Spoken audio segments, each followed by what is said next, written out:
रखुमाई विठोबा रखुमाई विठोबा रखुमाई विठोबा रखुमाई विठोबा रखुमाई विठोबा रखुमाई विठोबा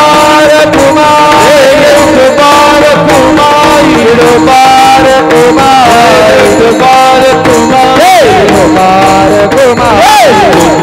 रखुमाई विठोबा रखुमाई विठोबा रखुमाई विठोबा रखुमाई कुंडली वराई गए नागवे पंढरिया रखुमाई माऊली नागेर महाराज की जय जगदंबा संत तुकाराम महाराज की जय बोले रे भाई विठोबा रखुमाई विठोबा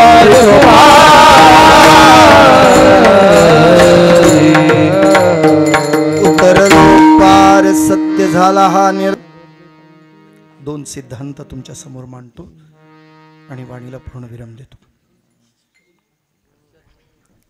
सोनं कसं किलो आहे? चुकीचं बोललो काहीतरी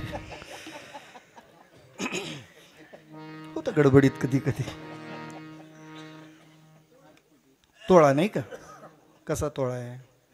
नाही मला काय आता तुमच्याकडनं घ्यायचं नाही. 80 85 काय असेल ते बरं. मी म्हटलं तो पण धातूच आहे ना, त्याला एवढी किंमत का? तो पण धातूच आहे, इतर धातूंसारखा तोही धातू आहे, मग त्याला एवढी किंमत का? नीट ऐकून ठेवा. सोन्याला एवढी किंमत यायचं कारण सोन्याला 4 परीक्षा द्याव्या लागतात. 4 परीक्षेतून तो उतरतो तेव्हा तो सोनं म्हणून होतो किंवा त्याची किंमत असते. 4 परीक्षा द्यायला लागतात. आता तर इयत्ता 8वी पर्यंत बोला बोला पास. परीक्षा नको. क्षमा मागून बोलतो, मलाही कधी कधी अंगावर काटे उभे राहतात. नामदेव महाराजांची परीक्षा केली आमच्या गोरोबा काकांनी, तेव्हा परीक्षा होत्या. त्या परीक्षा होत्या तिथं 4 युगाचा परमार्थ करणारे नामदेव महाराज कच्चे ठरले. 4 वर्षात माळ नाही घातलं तर आम्ही लगेच पक्के झालो. कठीण आहे नाही? मला नाही माहिती मी पास होईन की नाही, बाकीच्यांचं मला काही घेणं नाही, पण परमार्थामधली ही परीक्षा देणं गरजेची आहे. कशी परीक्षा असते? शास्त्रकारांचा अभ्यास ऐका. यतः चतुर्भी कनकं परीक्ष्यते निघर्षेणे छेदेन ताडेन तापे तथा चतुर्भी पुरुषाय परीक्ष्यते त्यागेन शिलेन गुणेन धर्मा. ऐकता ना तुम्ही सगळे? सोन्याला 4 परीक्षा द्यायला लागतात. कुठले? यथा चतुर्भी कनकम, कनक म्हणजे सोनं, परीक्षेते पहिली परीक्षा. निघर्षेणे त्या सोन्याची परीक्षा करतो कोण? सोनार. कशावर करतो? त्याच्याकडे एक दगड असतो, माहिती आहे तुम्हाला? त्या दगडावर काय करतो? घासतो. काय नाही ना, तो त्याला कळलं नाही तर दुसऱ्याला सांगतो बघ जरा. तो म्हणतो मला कळत नाही, त्याला सांगतो तिसऱ्याला बघ जरा. तुमच्या लक्षात येते काय? नाही दिवसभर धंदा झाला तर तेवढ्यामध्ये तरी काही धंदा होईल. ठीक आहे. एक परीक्षा कुणी केली? सोन्याची पहिली परीक्षा कशावर आहे? दगडावर. कोण परीक्षा करतो सोन्याची? बोला लवकर. दगड. आता नाही कळलं तुम्हाला? आता कीर्तनकारांची परीक्षा कोण करतात? कुठला कीर्तनकार ठेवायचा कुणी ठरवायचं? जाऊ दे आताच, सगळंच बोलायचं नसतं. पहिली परीक्षा पास होत होते. निघर्षणे. बरं नुसतं वरच्या अंगाने पाहिलं म्हणजे ते सोनं लगेच तो विकत नाही घेत. तुम्ही द्या विकत त्याला, त्याच्याकडचाच माल असला तरी घेताना तो 10 वेळा विचार करतो. आपल्याला घेताना मात्र सांगतो एवढ्यास तेवढं देणार, अजिबात घट घेणार. पण थेट घट घेतल्याशिवाय राहत नाही. पण ते नंतरचा प्रश्न. एक बाजू मोडली. दुसरं, बाहेरून ओळखता येत नाही, आतही पाहावं लागतं. कारण पूर्वीचे जे अलंकार होते त्यामध्ये बाहेरून सोन्याचा पत्रा असायचा आणि आतमध्ये लाख असायची, बरोबर आहे की नाही?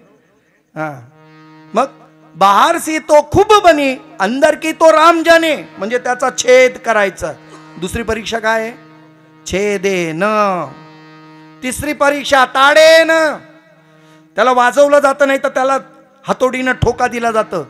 ते पुढे वाढत गेलं, तन्यता त्याच्यामध्ये जर गुणधर्म असेल, सोनं असेल तर त्याचा स्वीकार केला जातो. तुकडा पडला तर समजायचं ते सोनं नाही. आणि शेवटची परीक्षा, 3 परीक्षा पास झाला तरी शेवटची परीक्षा अग्निकुंडात टाकावं लागतं. खरं असेल ते शिल्लक राहतं आणि खोटं असेल तर जळून जातं. एवढ्या परीक्षा पूर्ण होतं तेव्हा तो किलो नाही तोळ्यावर जातं, बरोबर ना? आता माणसाची परीक्षा आहे. तथा चतुर्भी पुरुषाय परीक्षेते. पुरुषाजवळ काय असायला पाहिजे? त्यागेन शिलेन गुणेन कर्मा. त्याच्याजवळ त्याग असला पाहिजे, त्याचं शील चांगलं असलं पाहिजे, त्याच्याजवळ गुण असली पाहिजे, तो कर्म आणि धर्मप्रमाणे आचरण करणारा असावा, तर त्याची योग्यता. सोन्याला उतरण्याकरता कसाला उतरावं लागतं, तसं तुमच्या आणि माझ्याही जीवनामध्ये उतरायचं असेल तर आम्हाला सुद्धा या परीक्षा द्याव्या लागतील, तर आम्ही तो उतरलो असं म्हणता येतं. ही पहिली बाजू सांगितली. आता याच उतरलो, आजचा अभंग आहे ना आपला, उतरलो. एक तर कसाला उतरणं म्हणजे परीक्षेला उतरणं ही एक.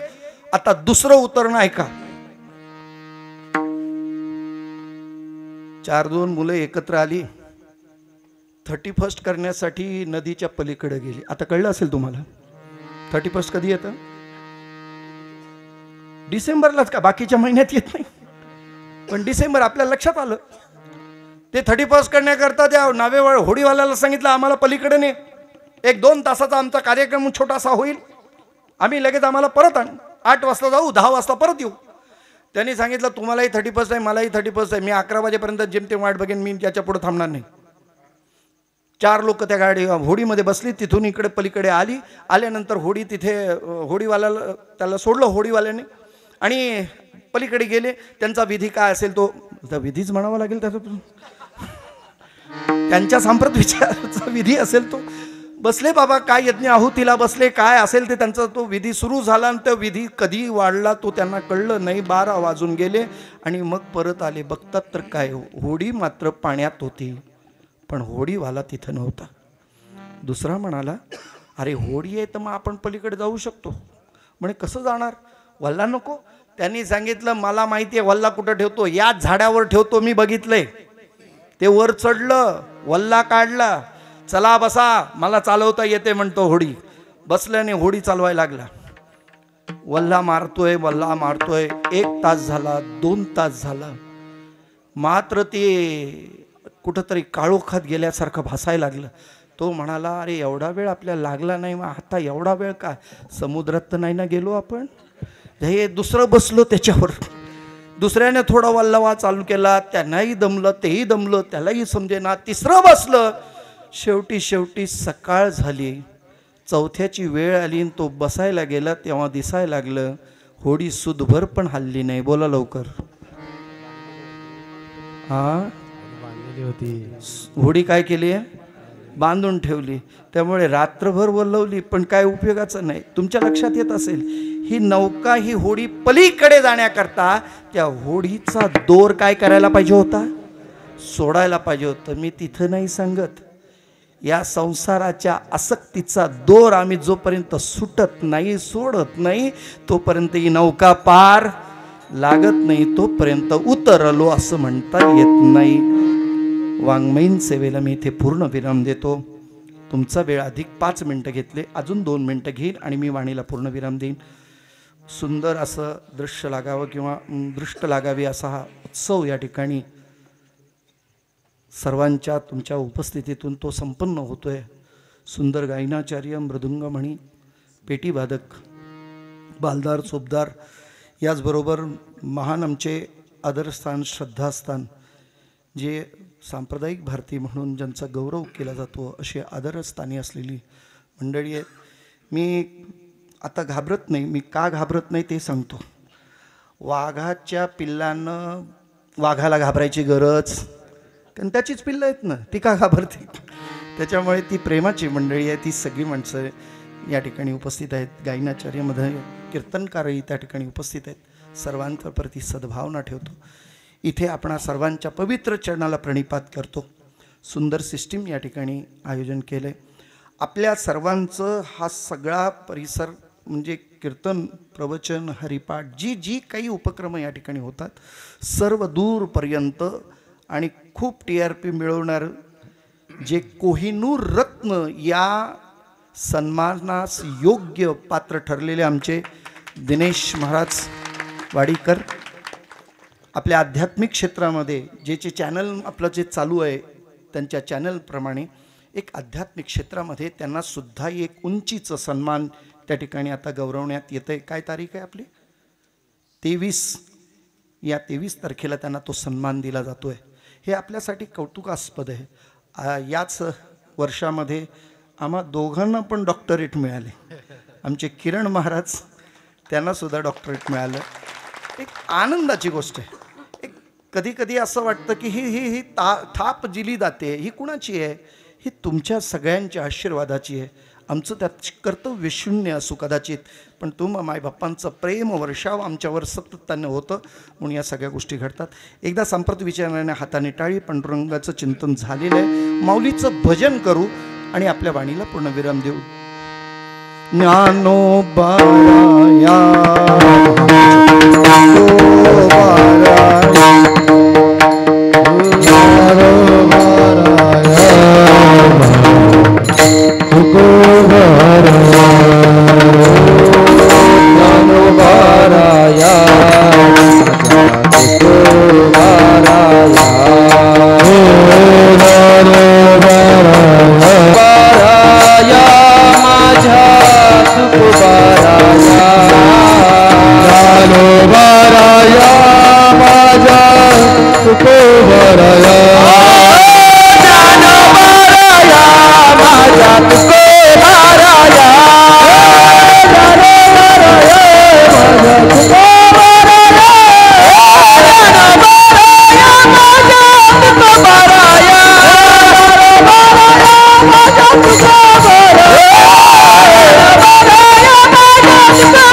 बाई एकनाथ नामदेव तुकाराम.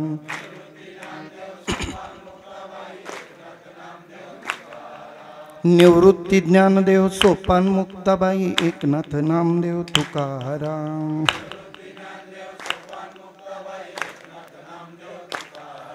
सावता गोरोबा चोखोबा निळोबा मीराबाई जनाबाई मंगल नाम.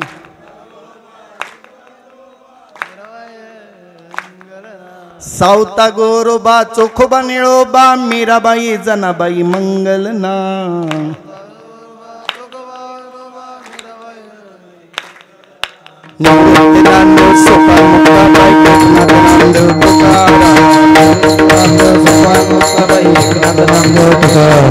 सावता गोरोबा चोखोबा निळोबा मीराबाई जनाबाई मंगल नाम.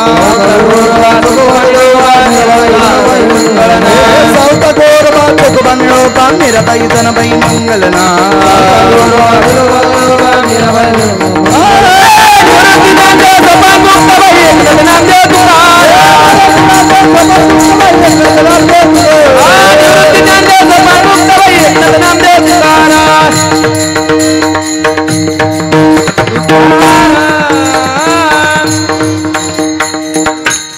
झालेली वाक्पुष्पांजली लक्ष्मीनारायण भगवान परमात्म्याच्या चरणी पद्मनाभाचार्य स्वामी महाराजांच्या चरणी समर्पित करतो. आपण सर्वांच्या पवित्र चरणाला प्रणिपात करतो. लहान तोंडी मोठा घास गेला असेल तर क्षमा याचना. करविली तैसी केली कटकट वाकडे किनीट देव जाणे यदक्षरं पदं भ्रष्टं मात्राहीनं तु यद् भवेत् तत्सर्व क्षम्यता देव प्रसीद परमेश्वर.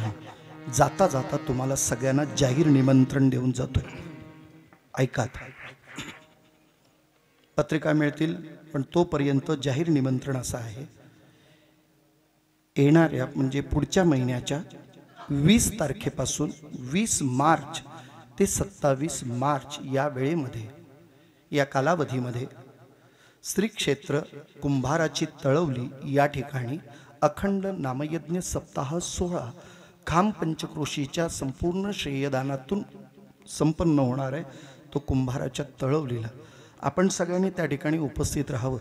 दिवसभराच्या कार्यक्रमामध्ये 4 ते 6 काकड आरती, 8 ते 11 वाजेपर्यंत ग्रंथराज ज्ञानेश्वरीचं पारायण, 11 ते 1 वाजेपर्यंत तुकाराम गाथ्यावरील सामुदायिक भजन, दुपारी 2:30 ते 5:30 वाजेपर्यंत हरिभक्ती परायण महंत सर्व दर्शनाचार्य विवेकानंद शास्त्री महाराज यांचं संगीत भागवत त्या ठिकाणी संपन्न होणार आहे.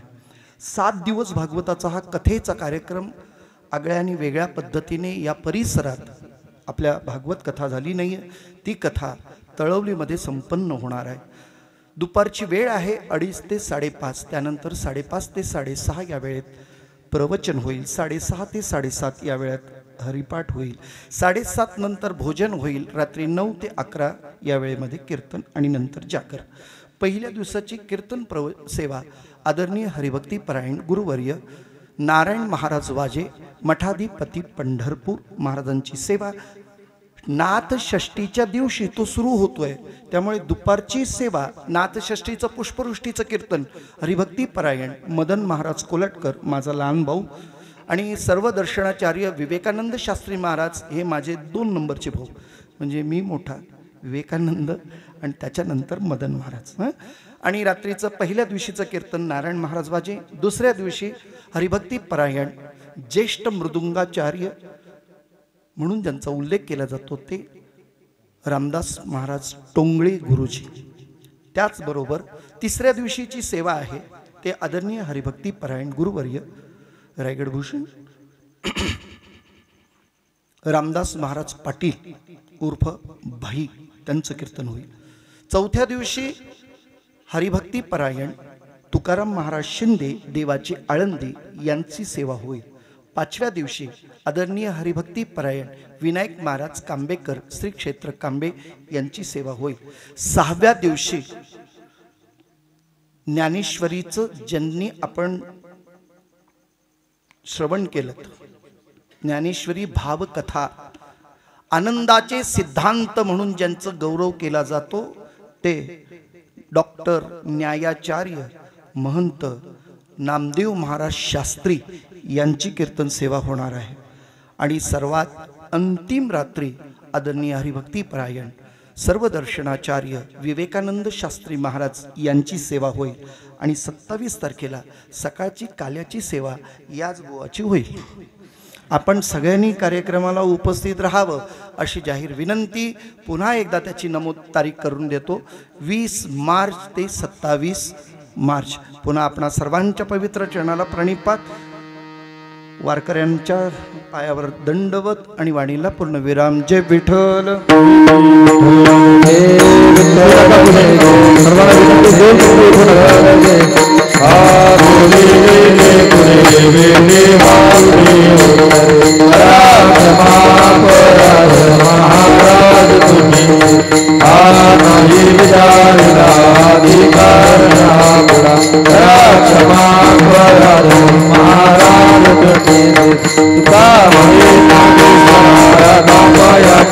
महाराज